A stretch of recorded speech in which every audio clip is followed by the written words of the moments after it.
Bonjour madame, je parle ou bien j'entends encore un peu. Non, vous pouvez y aller, madame. Bonjour, bonjour madame. Bonjour. Comment vous appelez-vous? Je m'appelle Nicole Epono. Je suis résidente camerounaise. Excusez-moi madame, je suis un peu timide. Ne vous inquiétez pas, ce n'est qu'une caméra. Ça ne vous mordra pas, donc vous pouvez y aller. Madame, ne me parlez pas le gros français, je suis venue me plaindre. Ce n'est pas parce que je fais genre, je ne parle pas que vous allez me manquer de respect. Excusez-moi madame, veuillez vous... Voilà, je suis venue parce qu'on m'a dit à votre télé, on pourrait m'aider. Et que si on prend l'image, qu'on me filme, qu'on parle avec, on pourra résoudre mon problème. D'accord. Quel est votre problème, madame? Bon, je suis Diane Epono, je suis une résidente camerounaise. Je vis en Côte d'Ivoire depuis des lustres. Je suis venue ici parce que j'ai un gros problème. Lequel? Vous savez, quand je suis rentrée ici, c'était le moment où l'autre monsieur, je n'ose pas trop dire son nom, vous savez, l'autre monsieur qui a été aussi président là, il avait instauré les cartes bleues, non, les cartes de séjour. Voilà, donc vous voyez le temps que ça fait que j'ai mis ici. Voilà, donc je suis venue. J'ai rencontré un monsieur, il m'a fait 2 enfants, il est parti.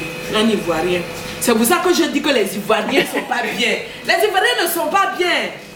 Bon, bref, donc, excusez-moi si je m'énerve. Parce que vous savez, la rancune tenace, c'est ce genre de situation qui arrive. Donc, quand l'autre monsieur l'avait fait, qu'on a fini, j'ai rencontré un monsieur, il est marié. Je ne veux pas dire son nom ici, c'est parce que c'est une personnalité. Et nous sommes dans une situation délicate. Ouais, je ne peux pas sortir, c'est pour ça. Si je pouvais sortir d'ici, qu'on rentrer au Cameroun, j'allais dire. J'allais dire qui c'est le monsieur, il est important ici. Veuillez vous abstenir, madame, nous ne voulons pas que vous soyez kidnappés dans les jours prochains. Donc continuez votre histoire, ne vous inquiétez pas. Continuez votre histoire. Est-ce qu'on pourra mettre l'émission sur la télévision Papato là? La France 24 qu'on a annulée. La télévision là, ouais, il parle de quoi même? Du caca, certainement. Madame, vous n'êtes pas drôle, hein? Vous n'êtes pas drôle. Le monsieur que j'ai rencontré alors, il m'avait promis de l'argent. Oui. J'ai dû tromper mon mari pour ça. Celui qui vous a fait 2 enfants? Non, l'autre. Parce qu'après, j'ai rencontré un autre mari. D'accord. Je suis restée avec quelques mois. Ben dis donc, vous avez beaucoup de maris en Côte d'Ivoire, madame. Vous devriez bien vous en sortir. C'est un pays où il y a des maris. Hein. Il suffit d'avoir un peu de rondeur et d'être un peu sensuel. Tu as les maris ici. Hein. Surtout les gens là, l'autre côté que je ne peux pas dire parce que j'ai peur, ils aiment la chair fraîche, claire. Quand tu es clair, tu as un mari renouvelé. Celui qui trouve le synonyme de renouveler va trouver quelque chose. C'est le mari que j'ai eu dedans. Et ce monsieur-là, il m'a fait des choses bizarres. Ensuite, il devait me donner de l'argent. Depuis une semaine, j'appelle, il me parle de couvre-feu, il me parle de situations compliquées. Donc, je suis venue me plaindre. Il paraît qu'en ce moment, quand tu fais des dénonciations, tu changes de veste, comme l'autre monsieur qui a changé sa veste. On ne cite pas de nom, madame. Ah, oh, pardon. Excusez-moi, madame. En global. Vous pouvez le monsieur qui a fait globalement les choses. Oui, en global, en global. Donc, je suis venue, je ne retourne pas ma veste, mais je suis venue expliquer. Peut-être que si je dis le nom à la télévision, que vous preniez l'image, que vous partez là-bas, que vous lui expliquez que vous avez une image d'une dame qui a raconté des choses sur lui, il va vous donner de l'argent pour moi. J'ai besoin de cet argent-là. Que comptez-vous faire de cet argent, madame? Dès qu'on ouvre les frontières, je pars au Cameroun, je pars à Gaoundéré, je ne peux plus. Votre pays-là, votre pays-ci, non. Ouais, comme mon père me disait, Nicole, ne parle pas. Et pendant on te parle, tu n'entends pas. Quand on te parle, tu n'entends pas. Tu n'entends pas quand on te parle. Ne parle pas là-bas. J'ai dit mon père, ça c'est la terre bénie. La terre-ci, une terre à problème, oui. Une terre à problème. En ce moment, on est en danger. Les étrangers sont en danger. Oui. Que pensez-vous de la situation actuelle? Que comptez-vous faire pour récupérer votre argent? Jusqu'où êtes-vous prête à y aller? Moi, je ne sais pas. Je n'ose même pas. J'ai 2 t-shirts que je me promène.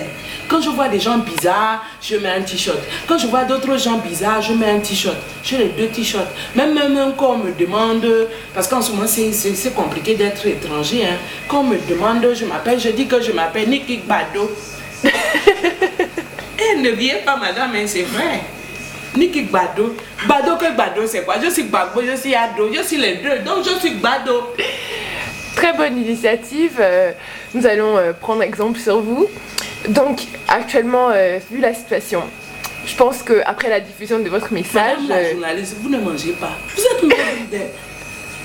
Je connais un sirop, on appelle ça trésoris, prenez. D'accord, madame. Parce que vous n'aurez pas de maladie, hein. Vous êtes maigre comme ça.